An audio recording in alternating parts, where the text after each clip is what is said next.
గత కొంతకాలంగా red see ఎర్ర సముద్రం ద్వారా ప్రయాణం చేస్తున్న నౌకలపైన యెమెన్లోని హూతీ తిరుగుబాటుదారులు దాడులు చేస్తున్నారు. ఇంగ్లీష్లో హూతీ అని ప్రొనౌన్స్ చేస్తున్నారు, మన తెలుగు పత్రికల్లో హౌతీస్ అని రాస్తున్నారు. సో ఈ హూతీ తిరుగుబాటుదారులు దాడులు చేస్తున్నారు. సో ఇందులో నవంబర్ 19 నుంచి డిసెంబర్ 18 మధ్యకాలంలో 37 షిప్స్ 37 నౌకల పైన, కార్గో షిప్స్ పైన, అంటే సరుకులు రవాణా చేసే నౌకల పైన యెమెన్లోని ఈ హూతీ తిరుగుబాటుదారులు దాడులు చేసినట్లు ఈ మ్యారిటైమ్ రీసెర్చ్ అంటే సముద్రయాన పరిశోధనా సంస్థ అయిన ఆంబ్రే ఎనాలిటిక్స్ పేర్కొంది. సో ఈ దాడులో అత్యధిక భాగం ఈ రెడ్ సీలోని బాబ్ ఎల్ మండేబ్ అనే మార్గం పైన జరుగుతాయి. మనకు అర్థం కావాల్సింది అసలు ఈ ఎర్ర సముద్రం ప్రాధాన్యత ఏంటి, ఈ బాబెల్ మండేబ్ మార్గం యొక్క ప్రాధాన్యత ఏంటి, యెమెన్ తిరుగుబాటుదారులు ఎవరు, వారు ఎందుకు దాడులు చేస్తున్నారు, ఈ దాడుల పర్యవసనాలు ఏంటివి అనేది మనకు అర్థం కావాలి. సో ఈ రెడ్ సీ అనేది తూర్పు ఆఫ్రికా అలాగే అరేబియా ద్వీపకల్పంను సెపరేట్ చేసేటువంటి ప్రాంతం ఇది. అంటే ఒకవైపు అరేబియన్ పెనిన్సులా, మరొక వైపు ఈస్ట్ ఆఫ్రికా. ఒక మాటలో చెప్పాలంటే ఆఫ్రికా ఆసియాల మధ్య ఉండేటువంటిది ఈ రెడ్ సీ. అందువల్ల ఆఫ్రికా ఆసియా మధ్య ట్రేడ్కు చాలా చాలా కీలకమైన ప్రాంతం. సో ఈ బాబెల్ మండే ప్రాంతం ద్వారానే ప్రపంచంలోని 12% ఆఫ్ ద ట్రేడ్ ఈ రెడ్ సీ ద్వారానే జరుగుతుంది.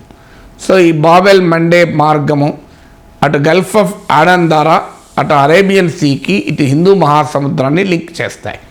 సో మనకు సరళంగా అర్థం కావాలనుకుంటే ఆసియా ఆఫ్రికాల మధ్య సో ఇదొక అనుసంధాన ప్రాంతం. అందువల్ల అంతర్జాతీయ వాణిజ్యానికి కీలకమైన మార్గం. అలాగే ఈ రెడ్ సీ మనకు సూయజ్ కెనాల్కు ఎంట్రీ వే కూడా. సో అందువల్ల ప్రపంచంలో అతి కీలకమైన వాణిజ్య మార్గం సూయజ్ కెనాల్. సో ఈ రెడ్ సీ చుట్టూ ఉండే దేశాలు ఈజిప్ట్, అలాగే ఇజ్రాయిల్, మనకు యెమెన్, సౌదీ అరేబియా, ఈ అనేక కంట్రీస్ ఈ రెడ్ సీ ఎర్ర సముద్రము అటు ఆఫ్రికాను ఇటు ఆసియాను డిమార్కెట్ చేస్తుంటే సెపరేట్ చేస్తున్న ప్రాంతంలో ఉండే అనేక దేశాల్లో కొన్ని ముఖ్యమైన దేశాలు. సో ఇది రెడ్ సీ యొక్క ప్రాధాన్యత. అంటే ప్రపంచ వాణిజ్యంలో 12%, 12% ఆఫ్ ద గ్లోబల్ ట్రేడ్ ఈ ఎర్ర సముద్రం గుండా వెళ్తుంది. ఇది ఒకవేళ ఈ రెడ్ సీ అరౌండ్ కాకపోతే ఇంకో మార్గం ఏంటంటే లాంగర్ రూట్ తీసుకోవాల్సి ఉంటుంది. పడవలు ఆఫ్రికాలోని కేప్ ఆఫ్ గుడ్ హోప్ ద్వారా వెళ్ళాల్సి ఉంటుంది. మనకు ఈ రెండు రూట్ల తేడా ఏంటి అర్థం కావాలంటే, ఒక సరుకులు తీసుకొని వెళ్ళే నౌక రెడ్ సీ ద్వారా యూరప్లోని అతిపెద్ద పోర్ట్ అయిన రొట్టర్డమ్ పోర్ట్కు వెళ్ళాలంటే 34 days చేరుకుంటుంది. సింగపూర్ నుంచి ఉదాహరణకు మీకు ఈ యూరప్స్ లార్జెస్ట్ పోర్ట్కి చేరాలి అంటే, ఒకవేళ అలా కాక కేప్ ఆఫ్ గుడ్ హోప్ నుంచి వెళ్ళాలంటే 43 days పడుతుంది. అంటే 9 రోజులు ఎక్కువ ప్రయాణం చేయాల్సి ఉంటుంది. కారణం ఏంటంటే సింగపూర్ నుంచి మీకు యూరప్లోని అతిపెద్ద పోర్ట్ అయిన రొట్టర్డమ్ పోర్టుకు 8,301 nautical miles, అంటే సముద్రంలో డిస్టెన్స్ నాటికల్ మైల్ ద్వారా కొలుస్తారు. అదే కేప్ ఆఫ్ గుడ్ హోప్ ద్వారా పోవాలంటే 11,757 nautical miles, అంటే 8,300 nautical miles నుంచి ఏకంగా 11,700 nautical milesకు పెరుగుతుంది. అందువల్ల ఈ ఎర్ర సముద్రం గ్లోబల్ ట్రేడ్కు చాలా చాలా కీలకం. సో ఒక్కసారి ఈ రెడ్ సీ ఎర్ర సముద్రం ద్వారా నౌకలు దాడులకు గురవుతున్నాయి కనుక పోలేకపోతే అనివార్యంగా ఆఫ్రికా చుట్టూ కేప్ ఆఫ్ గుడ్ హోప్ చుట్టూ వెళ్ళాల్సి ఉంటుంది. అదే జరిగితే ఈ సరుకు రవాణా ఖర్చులు గణనీయంగా పెరుగుతాయి. సో సరుకు రవాణా ఖర్చులు పెరిగి మీకు ఆయిల్ ప్రైసెస్ పెరిగే అవకాశం ఉంటుంది. అనేక దేశాల ఎగుమతులు కూడా పెరిగే ప్రమాదం ఉంటుంది. యెమెన్లోని హూతీ తిరుగుబాటుదారులు ఎర్ర సముద్రంపై దాడులు చేయడం వల్ల ఇప్పటికే ఈ ప్రాంతం ద్వారా సరుకు రవాణా 35% పడిపోయింది.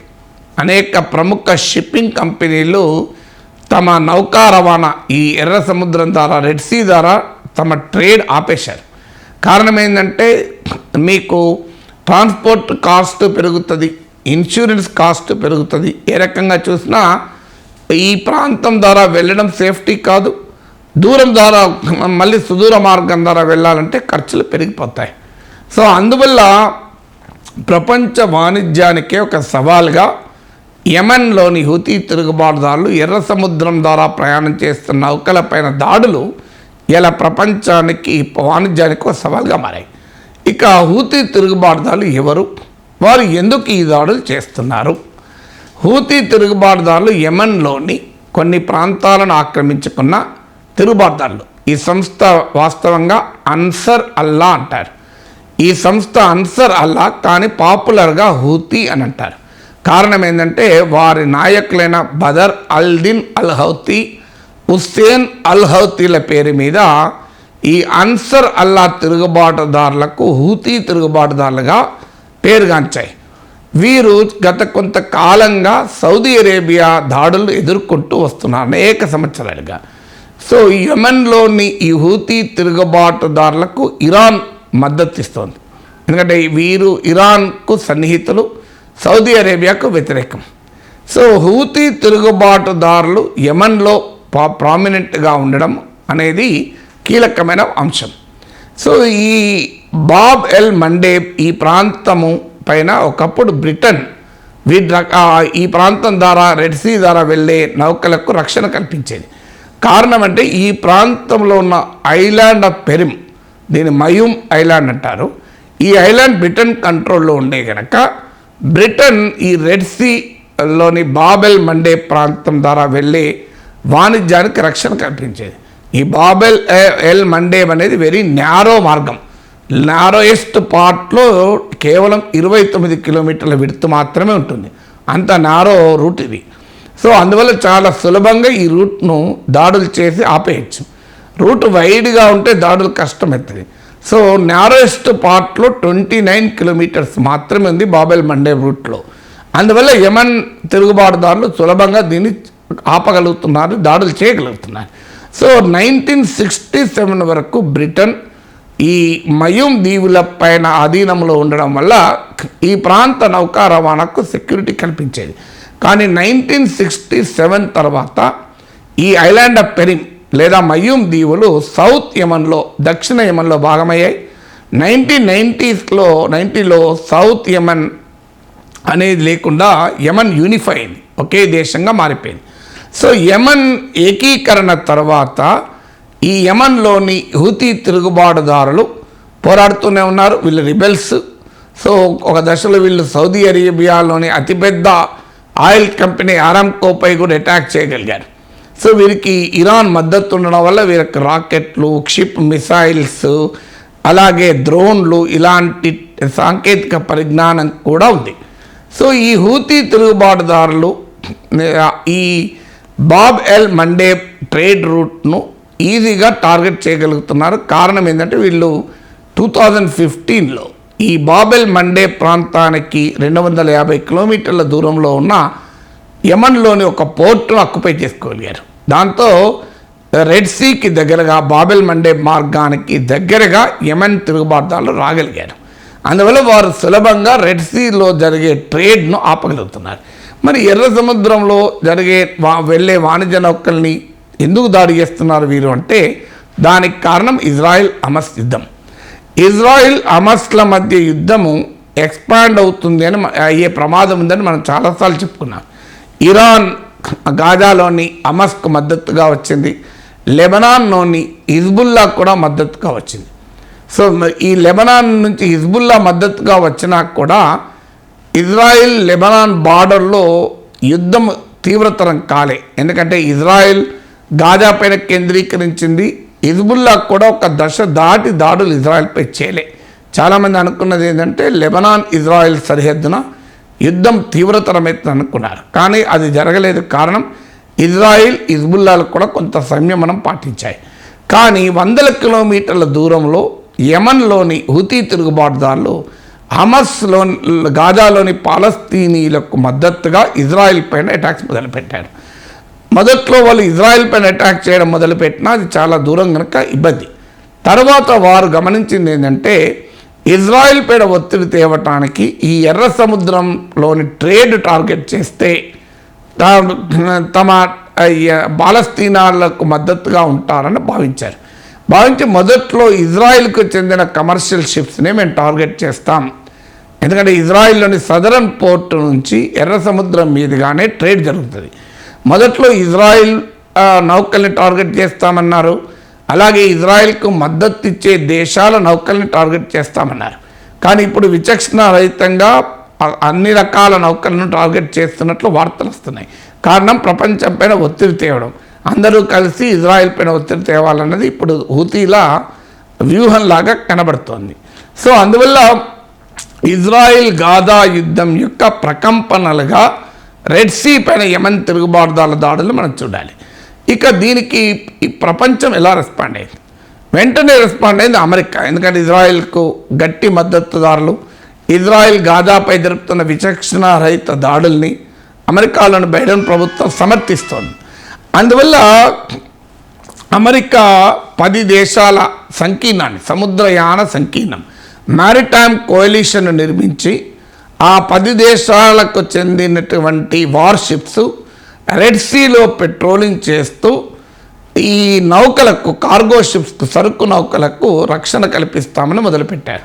ఆల్రెడీ బ్రిటన్, ఫ్రాన్స్కు చెందిన నౌకలు అమెరికా నౌకలకు మద్దతుగా వచ్చాయి. ఒక కామన్ కమాండ్ కింద ఇప్పుడు అమెరికా, ఫ్రాన్స్, బ్రిటన్ నౌకలు పనిచేస్తున్నాయి. దీన్ని ఎక్స్పాండ్ చేసి 10 దేశాలని ఇందులో ఇంక్లూడ్ చేయాలని అమెరికా చూస్తోంది. ఈ రెడ్ సీని ట్రేడ్కు వాడే దేశాల్లో చైనా కూడా ఒకటి. అందువల్ల ఇటీవల అమెరికా విదేశాంగ మంత్రి చైనాతో కూడా చర్చలు జరిపారు. చైనా కూడా రెడ్ సీ చాలా కీలకం, ఎందుకంటే చైనా వాణిజ్య నౌకలకు కూడా ఈ ఎర్ర సముద్రం ద్వారా వెళ్తాయి. అయితే అదే సమయంలో హూతీలకు మద్దతు ఇస్తున్న ఇరాన్ చైనాకు చాలా మిత్రదేశం. చైనా ఇరాన్ సంబంధాలు కూడా బలంగా ఉన్నాయి. అందువల్ల చైనా మరి హూతీలకు వ్యతిరేకంగా వస్తుందా, అమెరికాతో కలిసి వస్తుందా లేదా చూడాలి. అలాగే ఈజిప్ట్ అమెరికాకు కూడా మిత్రదేశం, ఇజ్రాయెల్తో కూడా మంచి సంబంధాలు ఉన్నాయి. కానీ ఇజ్రాయెల్ కూడా కలిసి రావడానికి సిద్ధపడం లేదు. కారణం ఏంటంటే ఆడ అరబ్ సెంటిమెంట్ ముందుకు వస్తుంది. కారణం యమన్లోని హూతీ తిరుగుబాటుదారులు పాలస్తీనీల కొరకు అటాక్ చేస్తున్నారు కనుక అరబ్ సెంటిమెంట్ను దృష్టిలో పెట్టుకుని ఈజిప్ట్ అమెరికా నాయకత్వంలో కోalitionలో కలవటానికి రెడీగా లేదు. ఎందుకంటే ఇజ్రాయెల్కు ఎలాంటి షరతులు లేకుండా అమెరికా మద్దతు ఇవ్వడాన్ని ఈజిప్ట్ కూడా అంగీకరించడం లేదు. అందువల్ల ఈ కాన్ఫ్రంటేషన్ ఎంతకాలం కొనసాగుతుందో చూడాలి. అమెరికా గనక తమపైన దాడులు చేస్తే మేము ఊరుకోము, మరింత తీవ్ర రూపంలో ఉంటుంది మా స్పందన అని హూతీ తిరుగుబాటుదారులకు కూడా ప్రకటించారు. సో ఇప్పుడు ఇజ్రాయెల్ గాజాపై జరుపుతున్న యుద్ధం ఒక గ్లోబల్ రామిఫికేషన్స్, అంతర్జాతీయ ప్రకంపనలు సృష్టించి అంతర్జాతీయ వాణిజ్య ఖర్చుల్ని పెంచి ప్రపంచవ్యాప్తంగా ఎకానమీకి, జియో పాలిటిక్స్కు, జియో ఎకనామిక్స్కు సవాల్గా మారింది హూతీ తిరుగుబాటుదారుల దాడుల పర్యవసనంగా.